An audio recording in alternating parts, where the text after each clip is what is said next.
میں نے آپ کو بتایا ابھی ہم صبح سے آ کر بیٹھے ہوئے ہیں اور ہم نے اپنے بچوں کو چھوڑا ہوا ہے, تو ہم کیا کر کر آ رہے ہیں, دعائیں کر کر آتے ہیں کہ یا میرے پیارے اللہ ہمارے بچوں کو بھی اس قابل بنا دے, اور جب ہم جاتے ہیں تو پھر اپنے بچوں کے اندر وہ چیزیں ہم دیکھتے بھی ہیں, شکر الحمدللہ کہ ہمارے بچے پھر ہمیں کہتے بھی ہیں آج کیا پڑھا, پوائنٹس دیجئے.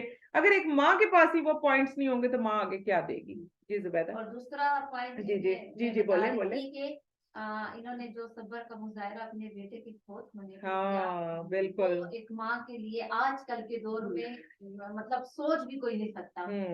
اولاد کو تھوڑی سی چوٹ لگ جائے, کچھ ہو جائے تو ماں کتنا بے صبری دکھاتی ہے, تڑپ جاتی ہے.